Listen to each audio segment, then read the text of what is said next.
Hello viewers, তোমরা সবাই কেমন আছো? আশা করছি তোমরা সবাই অনেক ভালো আছো। আজকে আমি তোমাদেরকে ষষ্ঠ শ্রেণী গণিত প্রবাহ এই বইটির 199, 200 এবং 201 তিনটি পৃষ্ঠে সুন্দর করে বুঝিয়ে সমাধান করে দেখাবো। তোমরা ভিডিওটা প্রথম থেকে শেষ পর্যন্ত মন দিয়ে দেখে দেখো, ঠিক আছে? এর আগে যতগুলো পৃষ্ঠা আছে আমি কিন্তু অলরেডি সবগুলো বুঝিয়ে সমাধান করে দিচ্ছি। যে সমস্ত ভাই বোনেরা এখনো দেখোনি, আজকের ভিডিও ডেসক্রিপশন বক্সে দেওয়া প্লেলিস্ট লিঙ্কে ক্লিক করে ভিডিওগুলোকে দেখে নেবে, ঠিক আছে? ভিডিও শুরু করার আগে তোমাদের কাছে একটা ছোট্ট অনুরোধ করবো, যারা এখন আমাদের এই চ্যানেলটাকে সাবস্ক্রাইব করোনি তারা প্লিজ চ্যানেলটাকে সাবস্ক্রাইব করে দেবে। আর যারা আগে থেকে করে রেখেছে তাদেরকে আমি অসংখ্য ধন্যবাদ জানাচ্ছি।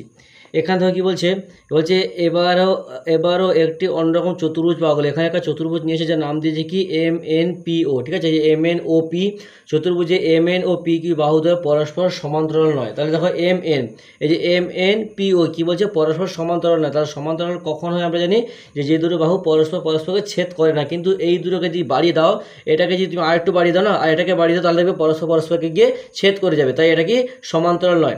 বলছে MN ও NO পরস্পর সমান্তরাল না পরস্পর ছেদি। তাহলে MN, এই যে MN আর এটা কি MN আর হচ্ছে NO MN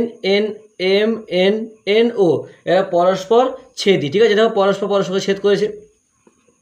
বলছে তারপর বলছে এই ধরনের চতুর্ভুজ যাদের একজোড়া বিপরীত বাহু পরস্পর সমান্তরাল তাদেরকে কী বলবো? তাদেরকে বলা হয় দেখো ট্রাপিজিয়াম বলা হয়। এবার দেখো তারপর নেক্সট আবার একটা ছবি এঁকেছে যার নাম দিয়েছে UVWX। বলছে UVWX চতুর্ভুজ পেলাম, মেপে দেখলাম UV বাহুর দৈর্ঘ্য সমান না অসমান। দেখো এই যে এখানে প্রত্যেকটা বাহুর দৈর্ঘ্য সমান না অসমান আমাদেরকে সেটা মেপে দেখতে বলছে। দেখবে তোমরা মেপে দেখবে প্রত্যেকটা বাহুর দৈর্ঘ্য কিন্তু সমানই হবে। কী কী বাহু?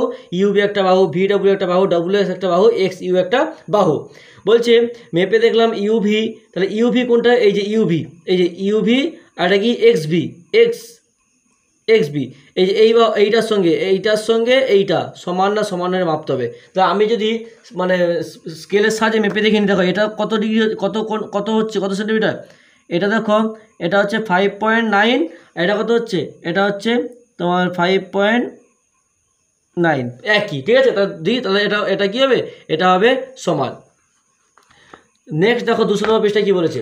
200 নম্বর পৃষ্ঠায় বলছে চাঁদা দিয়ে মেপে দেখলাম UVW সমান কত ডিগ্রি। এখানে দেখো তারপর প্রত্যেকটা কোণে মাপতে বলেছে, ঠিক আছে? প্রত্যেকটা কোণে আমি যদি চাঁদা বসিয়ে দেখি, এখানে তোমরা যদি চাঁদা বসাও দেখো এখানে বসলাম কত 90 ডিগ্রি হচ্ছে। এরকম করে দেখবে প্রত্যেকটা বসিয়ে দেখবে 90 ডিগ্রি করেই হবে। তাহলে প্রত্যেকটা কোণ কত ডিগ্রি করে হবে?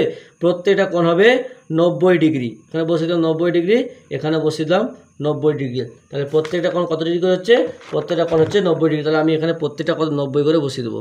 90 ডিগ্রি, 90 ডিগ্রি, 90 ডিগ্রি, 90 ডিগ্রি। তাও বলছে UVW চতুর্ভুজের বিপরীত কোণগুলি, তাহলে বিপরীত কোণগুলো সমান না অসমান? এই যে বিপরীত কোণগুলো, তাহলে বিপরীত কোণগুলো সমান, এই কোণের সঙ্গে এই কোণ, এই কোণের সঙ্গে এই কোণ, তাহলে কী হবে? অবশ্যই সমান হবে। তাহলে বিপরীত কোণগুলো হবে সমান।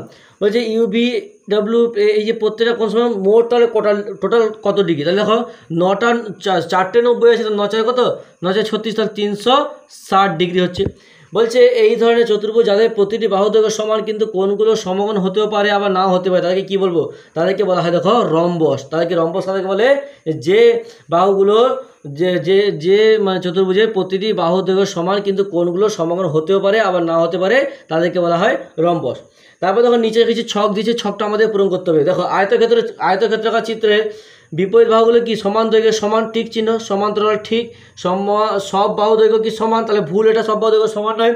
আর বিপরীত কোণের মান সমান, ঠিক। আর 4টি কোণের সমষ্টি 360 ডিগ্রি, তাহলে এটা কী হবে? ঠিক হবে। তারপর দেখো বর্গাকার চিত্রে বিপরীত বাহু দৈর্ঘ্য কি সমান হয়? বিপরীত বাহু সমান হয় আর সমান্তরালও হয়, ঠিক আছে? সব বাহু দৈর্ঘ্য কি সমান না সমান নয়? অবশ্যই সমান হয়, তাহলে সমান হয়ে যায়। বিপরীত কোণের মান ও সমান হয় আর 4টি কোণের ডিগ্রি কত হয়? 4টি কোণের সমষ্টি হয় 360 ডিগ্রি। তারপরে দেখো সামান্তরিক, তাহলে সামান্তরিকে একই রকম অবস্থা। এটা তাহলে কী হবে? সামান্তরিক এটাও ঠিক চিহ্ন হবে, এটাও ঠিক চিহ্ন হবে, এটা ভুল চিহ্ন হবে, এটা ঠিক, এটা ঠিক। তারপর দেখো রম্বস তাহলে এটা ঠিক হবে। তারপর সমান্তরাল জায়গায় ঠিক হবে, এটাও ঠিক হবে, এটাও ঠিক হবে, এটাও ঠিক হবে। আর ট্রাপিজিয়ামের ক্ষেত্রে কী হবে? সমান দৈর্ঘ্যের এটা ভুল, আর সমান্তরাল কি এটা ভুল হবে, সমান্তরাল হয় না সবগুলো বাহু, এটা ভুল, এটা ভুল, আর লাস্টে এটা হবে ঠিক। 360 ডিগ্রি হবে। প্রত্যেকটা চতুর্ভুজের প্রত্যেকটা কর্মান্যের মান যোগ করি 360 ডিগ্রি হয়ে থাকে। তারপর কি বলছে? নিচের কথাগুলি ঠিকমতো যুক্তি দিয়ে বোঝার চেষ্টা করে। বলছে বর্গাকার চিত্র, আয়তাকার চিত্র, সামান্তরিক সবই চতুর্ভুজ। তাহলে দেখো সবই চতুর্ভুজ। তাহলে চতুর্ভুজ কাকে বলে? যে 4টি সরলরেখা দ্বারা আবদ্ধ ক্ষেত্রকে চতুর্ভুজ বলে। 4টি সরলরেখা, এই যে আমি যদি প্রত্যেকের চিত্র আঁকি দেখবে সরলরেখাগুলো পরস্পরকে ছেদ করেছে, তাহলে এটা কি সবই চতুর্ভুজ হবে। আয়তাকার চিত্রের একটি বিশেষ ধরনের সামুদ্রিক, এরকম করে প্রতিটা মতে ব্যাখ্যা দিতে বলেছে, ঠিক আছে, না করলে চলবে। নেক্সট বলছে নিচে বাক্যগুলি কোনটি ঠিক সমান, কোনটি ঠিক দেখি। বলছে আয়তাকার চিত্রের সব বাহুর দৈর্ঘ্য সমান, তাহলে আয়তাকার চিত্রের সব বাহুর দৈর্ঘ্য সমান হয় না, আমরা জানি। বিপরীত বাহুগুলোর দৈর্ঘ্য সমান, তাহলে এটা হবে ভুল। তারপর বলছে বর্গাকার চিত্রের প্রতিটি কোণ সমকোণ, তাহলে কি বর্গাকার চিত্রের প্রতিটি কোণ সমকোণ হয়, 90 ডিগ্রি হয়, তাহলে এটা ঠিক। তারপর বলছে সামুদ্রিকের বিপরীত বাহুগুলো সমান্তরাল, সামুদ্রিকের বিপরীত বাহুগুলো সমান্তরাল, হ্যাঁ ঠিক। যে কোনো ট্রাপিজিয়ামের সব বাহু দৈর্ঘ্য সমান, তাহলে এটা কী হবে, না এটা ভুল। আর যে কোনো রম্বসের সব কোণই সমকোণ, এটা হবে ভুল। বুঝতে পেরেছো? নেক্সট দেখো 201 নম্বর পৃষ্ঠায় কিছু নয়, হাতে কলমে জাস্ট কিছু দিয়েছে, এটা তোমরা নিজেরা পড়ে নেবে, এটা করতে হবে আমাকে করে মানিয়ে, তাহলে হয়ে গেল। তাহলে আজকে এতটা থাক, পরের দিন পরে যে পেজটা আছে সেটা সমাধান করবো। ভিডিওটাতে একটা লাইক করে তোমার অন্য বন্ধুদের মধ্যে শেয়ার করে দিই প্লিজ, কারণ তোমাদের একটা লাইক আমাকে কিন্তু পরবর্তীকালে আরও ভালো সুন্দর ভিডিও বানাতে উৎসাহিত করে তোলে।